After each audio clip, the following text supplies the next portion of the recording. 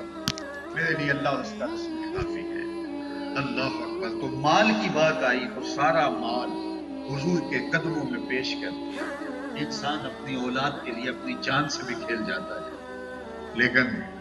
حضرت سیدنا صدیق اکبر کی یہ کہانی بھی کتنی دل آویز ہے۔ پہلی بات تو یہ سنیے کہ یہ سیدنا صدیق اکبر رضی اللہ تعالی عنہ کو اعزاز حاصل ہے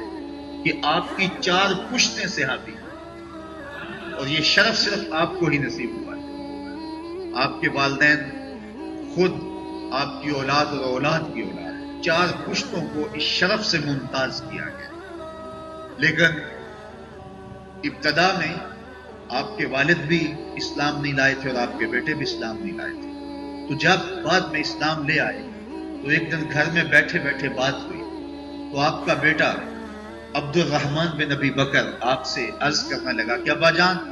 بدر کی جنگ میں آپ میری تلوار کی زد میں آ گئے تھے اور اگر میں چاہتا تو آپ کا سر قلم کر سکتا تھا،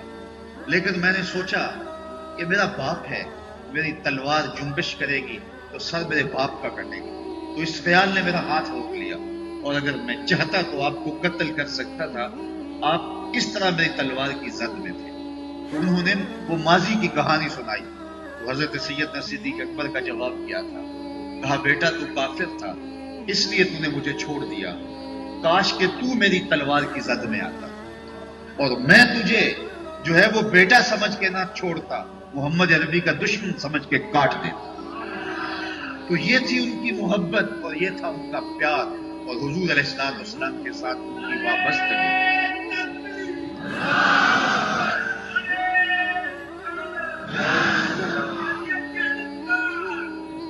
تو مال قربان کیا، جان حضور کی راہوں میں نچھاور کرنے کے لیے ایک ایک لمحہ تیار کرے، اور اپنی جان کی پرواہ نہیں کی، اپنی اولاد حضور کے قدموں میں قربان کرنے کے لیے جذبوں کا ایک جہاں آباد تھا سینے میں، اور اپنے وطن کی قربانی پیش کی، اور پھر آقا کریم علیہ السلام کے لیے اپنا سب کچھ نچھاور کر دیا. کہتے ہیں حضور کا سایہ نہیں تھا، لیکن صدیق اکبر سائے کی طرح حضور کے ساتھ رہے، ایک ایک لمحہ حضور کے ساتھ رہے، کوئی وقت الگ نہیں کاٹا، بس حضور کے ساتھ، یہاں تک کہ اللہ نے ان محبت بھرے لمحوں کو ایسا قبول کیا کہ آج بھی حضور کی قربت انہیں نصیب ہے، آج بھی آقا کریم علیہ السلام کی قربتیں انہیں حاصل ہیں. ایک پہلو میں حضرت ابو بکر صدیق رضی اللہ تعالی عنہ اور حضرت عمر رضی اللہ تعالی عنہ تشریف فرما ہیں. ایک دن حضور مسجد نبوی سے باہر نکل رہے تھے، دائیں ہاتھ میں ابو بکر کا ہاتھ تھا اور بائیں میں حضرت عمر کا ہاتھ تھا، اور ایسے باہر تشریف لا رہے تھے. آگے سے کچھ لوگ آئے تو ان کو دیکھ کے کہا، آقازا نوباس یوم القیامہ، ہم قیامت کے دن قبروں سے یوں ہی اٹھائے جائیں گے.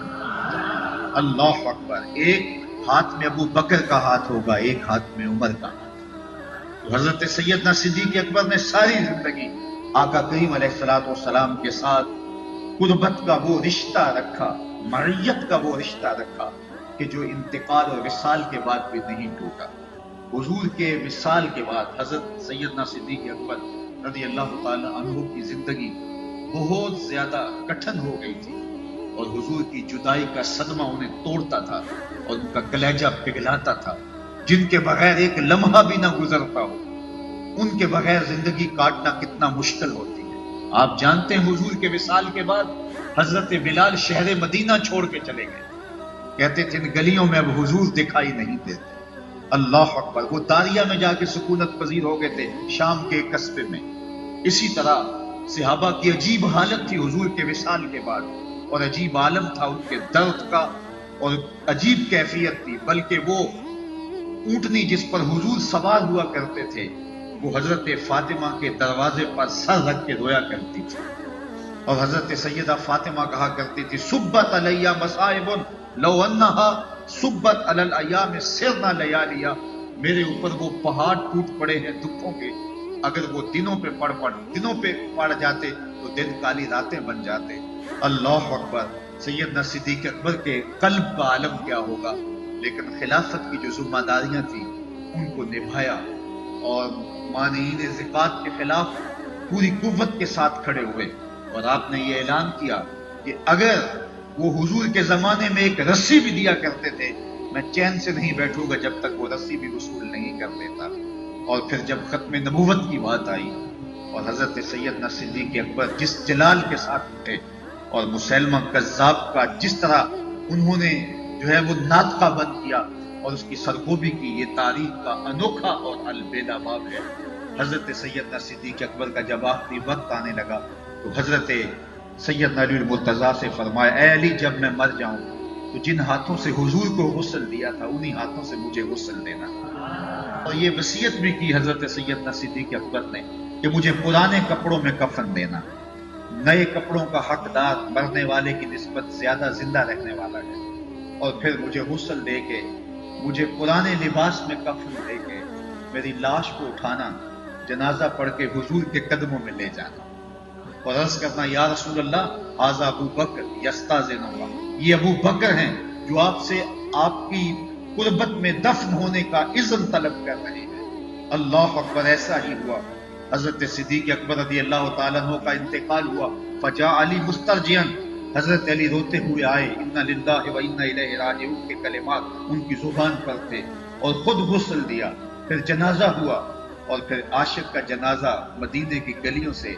جو ہے وہ گھوم کر نکلا اور محبوب کے کوچے میں جا پہنچا، اور حضور کے روضہ انور کے سامنے آپ کا جسد اطہر رکھ دیا گیا. اور صحابہ نے، حضرت انس کہتے ہیں، عرض کی، یا رسول اللہ یہ ابو بکر ہیں اور آپ کی قربت میں دفن ہونے کی اجازت مانگتے ہیں. اور یہ کہہ کے درود پڑھنے لگے. گنبد خضرا اس وقت کو تعمیر نہیں ہوا تھا، حجرہ عائشہ تھا اور اس کو باقاعدہ تالا لگا ہوا کرتا تھا. جس کی چابی حضرت سید عائشہ سلام اللہ علیہا کے پاس ہوا کرتی تھی، تو تالا خود بخود کھلا اور کنڈی کھلی اور اندر سے آواز آئی اوصل الحبیب الی الحبیب لان الحبیب الی الحبیب مشتاق،